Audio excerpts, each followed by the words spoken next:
स्वागत है आपको अपना YouTube channel make dream career में। दोस्तों हम लोग क्लास 6 के विज्ञान का थर्ड चैप्टर जिसका नाम है एयर इसेंशियल फॉर लाइफ या वायु जीवन के लिए आवश्यक पढ़ रहे हैं। इसके पार्ट 1 में हम लोगों ने वायु में ऑक्सीजन की उपस्थिति तक कंप्लीट कर लिया है। आज इस वीडियो में हम लोग उसका आगे पढ़ेंगे वायु में नाइट्रोजन। ठीक है, तो क्रियाकलाप 3 तक हम लोगों ने प्रीवियस वीडियो में ही देख लिया। चलिए तो आज का वीडियो हम लोग स्टार्ट करते हैं। यहाँ लिख रहा है कि क्रियाकलाप 3 में आपने देखा कि मोमबत्ती के बुझने के बाद भी वायु का एक बड़ा भाग अब भी गिलास में रह जाता है। ऐसा इसलिए होता है कि वायु के कुछ अवयव जलने में सहायक नहीं होते हैं। वायु का बड़ा भाग जो मोमबत्ती के जलने में उपयोग नहीं हुआ है, वो क्या है? वह नाइट्रोजन है। ठीक है, क्रियाकलाप 3 हम लोगों ने देखा था। इसमें क्या था कि हम लोगों ने 3 समान आकार का मोमबत्ती लिया था और 2 असमान आकार का गिलास लिया था, और गिलास को 2 मोमबत्ती मतलब एक को छोटे गिलास से और दूसरे मोमबत्ती को बड़े गिलास से और तीसरे मोमबत्ती को हम लोगों ने खुला में रखा था। तो क्या था कि कुछ देर तक छोटे गिलास के अंदर जो मोमबत्ती है वो जलता रहा, फिर बुझ गया। लेकिन बड़े गिलास में जो मोमबत्ती था वो छोटे गिलास के मोमबत्ती के अपेक्षा कुछ ज़्यादा समय तक जलता रहा, उसके बाद बुझा। लेकिन जो बाहर में था वो जलता रहा और तब तक जला जब तक वो कंप्लीटली ख़त्म नहीं हो गया। ठीक है, तो बोल रहा है यहाँ पर कि इस गिलास में, दोनों गिलास में ऑक्सीजन खत्म होने के बाद जब मोमबत्ती बुझ गया उसके बाद भी इसमें क्या है, वायु का एक बड़ा भाग बच जाता है। ठीक है, जो मोमबत्ती के जलने में सहायक नहीं है वो क्या है? वो नाइट्रोजन है। क्या है? नाइट्रोजन है। नाइट्रोजन ऑक्सीजन की अपेक्षा वायु में अधिक मात्रा में होती है और यह वायु का लगभग 4/5 भाग घेरती है। 4/5 कहे तो लगभग 80%, लगभग कितना? 80%, लेकिन 80% नहीं है, ये 78% है। ठीक है, कितना है? नाइट्रोजन का मात्रा कितना है? 78% एक्यूरेट मात्रा है इसका। ठीक है, चलिए अब हम लोग आगे देखते हैं। यहाँ बोल रहा है यदि वायु में केवल ऑक्सीजन गैस ही रहती तो एक जगह आग लग जाने पर वह हर जगह फैल जाती और आग को नियंत्रित कर पाना संभव नहीं होता। ठीक है, अगर केवल और केवल ऑक्सीजन रहता तो ऑक्सीजन की उपस्थिति में आग जलता है। ठीक है, और केवल ऑक्सीजन रहता तो पूरा आग लग जाता और उसका नियंत्रित कर पाना बहुत मुश्किल हो जाता। ठीक है, आगे बोल रहा है कि उसी प्रकार यदि वायु में सिर्फ नाइट्रोजन गैस रहती तो क्या होता? जब नाइट्रोजन गैस केवल रहता तो आग तो जलता ही नहीं, प्लस में हम लोग को श्वास लेने के लिए ऑक्सीजन चाहिए, तो ऑक्सीजन नहीं मिलता तो हम लोग भी नहीं रहते। ठीक है, तो चलिए आगे हम लोग देखते हैं। आगे बोल रहा है सभी जीव जंतुओं का सांस लेना मुश्किल होता और पृथ्वी पर जीवन समाप्त हो जाता। अगर वायु में ऑक्सीजन प्राण वायु ना रहे तो क्या होगा? सभी जीवों को श्वास लेने में तकलीफ होगा, दिक्कत होगा, श्वास ले नहीं पाएगा, ऑक्सीजन रहेगा ही नहीं तो, और उस प्रकार से जीवन जो है वो समाप्त हो जाएगा पृथ्वी पर से। ठीक है, क्या ऊंचाई पर जाने से वायु यानी कि ऑक्सीजन की मात्रा घटती है? ऑक्सीजन का मात्रा बोल रहा है, तो जी बिल्कुल, जब हम लोग ऊपर बढ़ते हैं तो ऑक्सीजन की मात्रा धीरे धीरे घटता जाता है। आपको अनुभव होगा कि वायु में ऑक्सीजन की मात्रा कम रहने पर सांस लेना अत्यधिक कठिन हो जाता है और हमें तेजी से सांस लेना पड़ता है। जब हम लोग धीरे धीरे ऊंचाई पर चढ़ेंगे तो सांस लेने का जो गति है वो बढ़ जाएगा, जल्दी जल्दी हम लोग सांस लेने लगेंगे। ठीक है, आपने पर्वतारोहियों को ऊंचे पर्वतों पर चढ़ते समय अपने साथ ऑक्सीजन का सिलेंडर ले जाते देखा होगा। इसका कारण ऊंचाई पर ऑक्सीजन का कम होना होता है। ठीक है, ऑक्सीजन का कम होना होता है। ठीक है, मतलब कि पर्वतराही जो होते हैं वो, पर्वत आरोही जो होते हैं, पर्वत पर चढ़ने वाले, वो अपने साथ क्या करते हैं? ऑक्सीजन का एक सिलेंडर लेकर के जाते हैं। क्या ले जाते हैं? ऑक्सीजन का एक सिलेंडर लेकर के जाते हैं। क्यों? क्योंकि ऊपर में ऑक्सीजन कम होता है तो सांस लेने में दिक्कत होगा, इसलिए अपना सेफ्टी के लिए ऑक्सीजन सिलेंडर लेकर के जाते हैं। ठीक है, पर्वत आरोही अपने साथ ऑक्सीजन का सिलेंडर ले जाते हुए, यहाँ पर फिगर दिखाया हुआ है। ठीक है, चलिए यहाँ हो गया नाइट्रोजन का उपस्थिति का परीक्षण। यहाँ बोल रहा है रोगियों और अस्पताल में श्वसन के लिए ऑक्सीजन मास्क क्यों लगाया जाता है? ठीक है, रोगियों को अस्पताल में श्वसन के लिए ऑक्सीजन मास्क क्यों लगाया जाता है? क्योंकि उन्हें श्वास लेने का तकलीफ होगा, जो फेफड़ा संबंधित किसी का समस्या है तो उन्हें ऑक्सीजन की ज़रूरत पड़ता है, जो श्वास नहीं ले पाते हैं उसको, ठीक है। अब नॉर्मल आदमी को हॉस्पिटल में रहेगा तो उसको नहीं लगाया जाएगा, सब रोगी को थोड़ी लगाया जाता है, जिसको श्वास लेने में तकलीफ होता है उसको लगाया जाता है, ठीक है। चलिए आगे हम लोग देखते हैं। आगे बोल रहा है वायु में कार्बन डाइऑक्साइड, ठीक है, CO2 का परीक्षण, कार्बन डाइऑक्साइड CO2 का परीक्षण अब हम लोग देखने वाले हैं। चलिए, जाड़े के दिनों में कुछ लोग बंद कमरे में लकड़ियां जलाकर आग सेकते हैं, मतलब रसम तापते हैं, जिसको हम लोग गांव में बोलते हैं, ठीक है। ऐसे कमरे में कुछ समय बाद घुटन महसूस होने लगता है। जब कमरा में जब हम लोग आग जला के और आग सेकते हैं, हाथ सेकते हैं या मतलब रसम तापते हैं, तो क्या होता है कि कुछ देर बाद वहाँ घुटन महसूस होने लगता है। अगर धुआं आता रहेगा तो, ठीक है, धुआं आता रहेगा, आग लगाएंगे, वो सिर्फ जो कोयला रहेगा तो नहीं होगा, लेकिन लकड़ी से अगर हम लोग आग जला के और उसके सामने बैठे तो रूम में धीरे धीरे क्या होगा, धुआं भर जाएगा और धुआं के कारण घुटन महसूस होगा, ठीक है। धुआं में क्या, कार्बन डाइऑक्साइड। इसका कारण लकड़ियों से जलने से कार्बन डाइऑक्साइड गैस का निकलना है, ठीक है। उसका कारण क्या है, घुटन का मुख्य कारण क्या है, कार्बन डाइऑक्साइड का गैस का निकलना। कहाँ से निकलता है, लकड़ी के जलने से, ठीक है। आगे बोल रहा है कि कार्बन डाइऑक्साइड गैस कमरे में एकत्रित हो जाते हैं, जिससे सांस लेने में कठिनाइयाँ होती है। आप जानते हैं कि सभी जीव जंतु श्वसन में ऑक्सीजन का उपयोग करते हैं एवं कार्बन डाइऑक्साइड बाहर निकालते हैं, ठीक है। कार्बन डाइऑक्साइड को बाहर निकालते हैं और ऑक्सीजन को अंदर ले जाते हैं, ठीक है, श्वास के में प्रयोग करते हैं। पेड़ पौधे एवं जीवों के सड़ने गलने से भी कार्बन डाइऑक्साइड गैस निकलती है, जो वायुमंडल में चली जाती है, ठीक है। पेड़ पौधे का पत्ती हो गया, पेड़ पौधे का टहनी वगैरह कुछ भी, या कोई भी जीव मर गया तो वो जब सड़ेगा गलेगा तो उससे भी कार्बन डाइऑक्साइड बाहर निकलता है।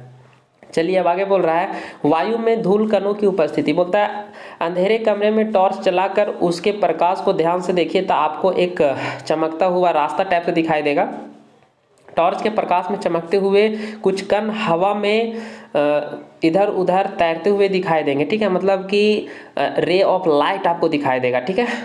यह चमकते हुए कण धूल के कण हैं। इससे यह पता चलता है कि वायु में धूल कण भी उपस्थित है। इसे एक और क्रियाकलाप के द्वारा समझने का प्रयास करते हैं। चलिए तो उसका क्रियाकलाप क्या है नीचे देख लेते हैं हम लोग।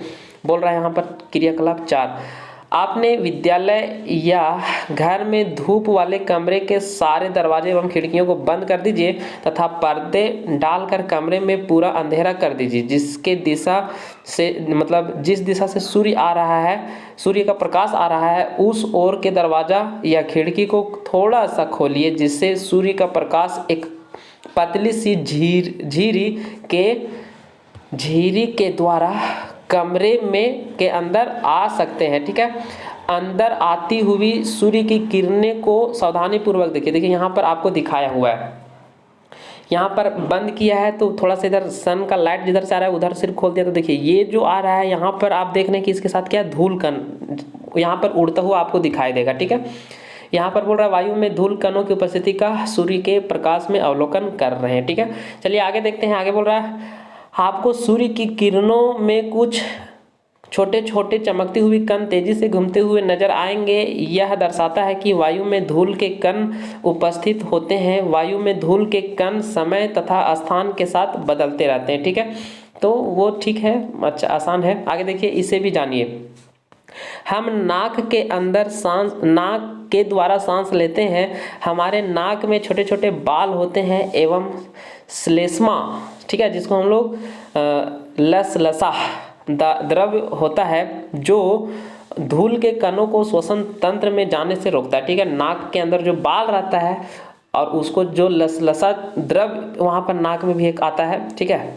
तो वो क्या करता है कि जो हम लोग हवा लेते हैं उसमें जो धूल कण रहता है उसको वो खींच लेता है, और जब थोड़ा इधर उधर हो जाता है ना, गड़बड़ा जाता है तो फिर छींक आता है, ठीक है, फंस जाता है। तो चलिए आगे हम लोग देखते हैं। अब बताएं लेने के लिए क्यों मना करते हैं।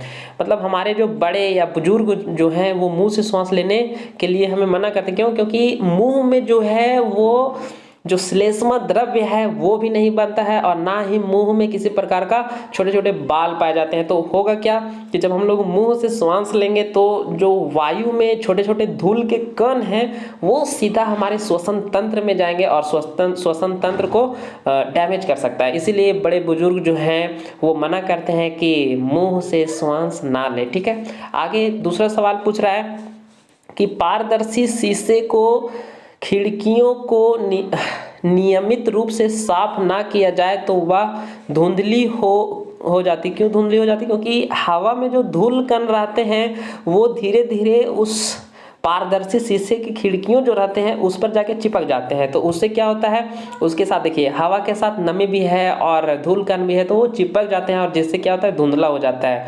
ठीक है, आगे बोल रहा है कि बोल रहा है अब तक आपने वायु की संरचना के बारे में जाना है, क्या इसके घटकों की मात्रा अलग अलग होती है? आइए इसको समझने का प्रयास करते हैं। वायु की संरचना बोल रहा है कि वायु में ऑक्सीजन एवं नाइट्रोजन की संयुक्त मात्रा लगभग 99% है। कितना है? 99%, जिसमें से नाइट्रोजन वायु में लगभग 4/5 यानी कि लगभग यहाँ पर इसके अनुसार से 4/5 करें तो 25/100 होता है, यानी कि 20% कम, यानी कि क्या 80% नाइट्रोजन, लेकिन 80 नहीं है 78 है, जैसे कि अभी हमने आपको पहले भी बताया था। ठीक है, आगे बोल रहा है कि शेष 1% में कार्बन डाइऑक्साइड, जल वाष्प, धूल कण एवं अन्य गैस होते हैं। ठीक है, यहाँ पर आपको दिया हुआ है, देखिए थोड़ा सा ये मिस्टेक है। यहाँ पर ये नाइट्रोजन जो होगा वो 78% होगा, ऑक्सीजन जो होगा वो 21% होगा और 1% में ये हमारा होता है क्या, 1% में अन्य गैस होते हैं। ठीक है, धूल कण, जल वाष्प सब होता है। चलिए आगे देखते हैं। आगे बोल रहा है कि पानी तथा मिट्टी में रहने वाले जीवों और पौधों में ऑक्सीजन कैसे मिलता है? तो देखिए आपको पता होगा कि जो वाटर है वो H2O से बना है। तो H क्या है? हाइड्रोजन है, O क्या है? ऑक्सीजन। मतलब कि पानी में ऑक्सीजन घुला हुआ है। ठीक है, तो उसी से वो सब क्या करते हैं, ऑक्सीजन लेते हैं। देखिए इसे एक क्रियाकलाप के द्वारा जानने का प्रयास करते हैं। देखिए क्रियाकलाप क्या है, आगे हम लोग देख लेते हैं। क्रियाकलाप 5 बोल रहा है कि थोड़ी सी मिट्टी एक कांच के बीकर में रखिए, इस बीकर में पानी डालिए, इसे ध्यान से देखिए। ठीक है, अब उसको ध्यान से हम लोग देखते हैं। पानी में वायु के बुलबुले ऊपर आते हुए दिखाई देगा। ठीक है, देखते क्या बोला था, एक छोटी सी मिट्टी कांच के बीकर में लीजिए, थोड़ी सी मिट्टी या फिर मिट्टी का जो ढेला होता है उसको हम लोग डालेंगे पानी में तो ऊपर में बुलबुला आता है। ठीक है, बच्चा में हम लोग करते थे, जब मिट्टी हम लोग खेलते थे तो हम लोग क्या करते थे कि पानी में हम लोग ढेला डालते थे, तो उससे क्या होता था, और गर्मी के दिन में डालते थे तो आर सनसनाहट के आवाज़ के साथ क्या होता था, बुलबुला ऊपर आता था। ठीक है, तो बुलबुला जो वापस आ रहा है वो पानी से आ रहा है क्या, ऑक्सीजन। ठीक है, पानी से क्या आ रहा है, बाहर ऑक्सीजन आ रहा है। ठीक है, देखिए मिट्टी में वायु विद्यमान होता है। ठीक है, मिट्टी में क्या होता है, वायु विद्यमान होता है। चलिए आगे हम लोग देखते हैं। आगे बोल रहा है कि मिट्टी में वायु, इससे पता चलता है कि मिट्टी छोटे छोटे कणों से बनी होती है एवं उन कणों के बीच में जो खाली स्थान, जो छिद्र होता है उसमें भी वायु रहता है। जब हम लोग पानी में जब मिट्टी को डालते हैं या मिट्टी का ढेला को डालते हैं तो उसमें जो खाली स्थान रहता है मिट्टी में, वो पानी वहां जाता है, तो पानी जाएगा तो ऑब्वियसली वो क्या होगा कि वहां से ऑक्सीजन जो है वो बाहर आ जाएगा। ठीक है, जब जल इन छिद्रों में प्रवेश करता है तब वहां की वायु बुलबुले के रूप में बाहर आती है। यही कारण है कि बरसात के मौसम में जब ज़्यादा वर्षा होती है तो मिट्टी में उपस्थित वायु बाहर आ जाती है और इसमें रहने वाले छोटे छोटे जीव की खोज में, छोटे छोटे जीव वायु की खोज में बाहर आ जाते हैं। ठीक है, मिट्टी के अंदर जो छोटे छोटे जीव रहते हैं वहाँ से पानी चला जाता है तो ऑक्सीजन बाहर, यानी कि वायु बाहर, तो वहाँ जो जीव है वो शोषण करने के लिए ऑक्सीजन की तलाश में बाहर आ जाते हैं। श्वास लेने के लिए सभी जीवों को ऑक्सीजन की आवश्यकता होती है।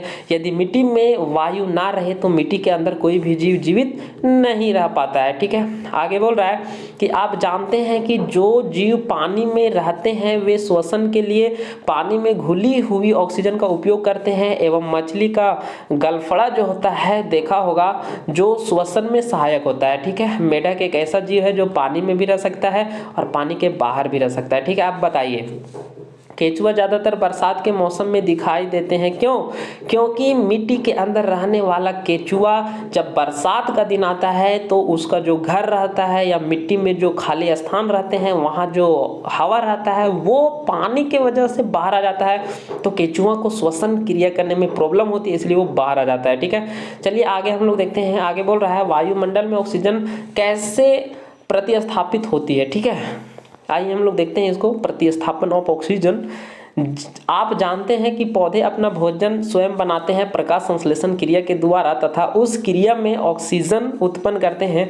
पौधे श्वसन में ऑक्सीजन का उपयोग भी करते हैं, परंतु उस उपयोग की गई ऑक्सीजन की तुलना में वे अधिक ऑक्सीजन उत्पन्न करते हैं। इस ऑक्सीजन का उपयोग अन्य सभी जंतु भी श्वसन क्रिया में करते हैं। ठीक है, देखिए बहुत ही इंटरेस्टिंग बात यहाँ पर बताया कि पेड़ पौधे जो होते हैं वो खाना बनाते हैं अपना प्रकाश संश्लेषण क्रिया के दौरान, तो वहाँ पर वो कार्बन डाइऑक्साइड का इस्तेमाल करते हैं अपना भोजन पकाने में। लेकिन कार्बन डाइऑक्साइड और सूर्य के प्रकाश, क्लोरोफिल, जल, इन सभी की उपस्थिति में जब उसका भोजन बनता है तो भोजन में उसका ग्लूकोज बनता है और साथ ही साथ ऑक्सीजन गैस भी बनता है और जलवाष्प भी बनता है। ठीक है, वाटर। अब होता क्या है कि ये ऑक्सीजन जो है वो वायुमंडल में मुक्त कर दिया जाता है, छोड़ दिया जाता है।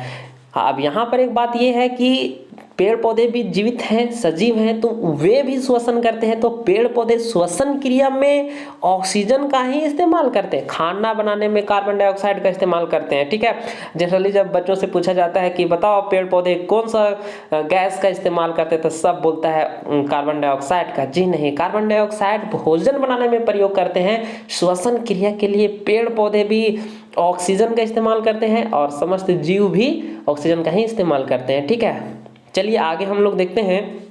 इससे स्पष्ट होता है कि पौधे एवं जंतु किस प्रकार एक दूसरे पर निर्भर है। ठीक है, अगर पेड़ पौधे नहीं रहेंगे तो धीरे धीरे ऑक्सीजन हो जाएगा समाप्त और ऑक्सीजन समाप्त, जीवों का समाप्त। ठीक है, वायु का उपयोग। आप जान चुके हैं कि वायु सभी जीवों के लिए अत्यंत महत्वपूर्ण है, पर क्या आप जानते हैं कि वायु का अन्य उपयोग भी है? क्या आपने पवन चक्की, ठीक है, का नाम सुना है? पवन चक्की से हम लोग क्या करते हैं? बिजली उत्पन्न करते हैं। क्या करते हैं? बिजली उत्पन्न करते हैं। देखिए यहाँ पर पवन चक्की लगाया हुआ है।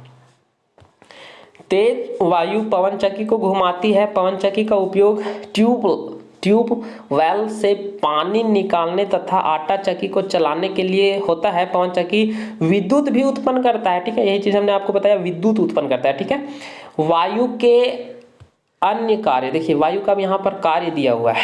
पहला था पवन चक्की चलाने के लिए, विद्युत बनाने के लिए, आटा चक्की चलाने के लिए, बहुत सारा पहला में दिया हुआ। ठीक है, उसके बाद बोल रहा है, देखिए पहला यहाँ अन्य कार्य हुए वो क्या है?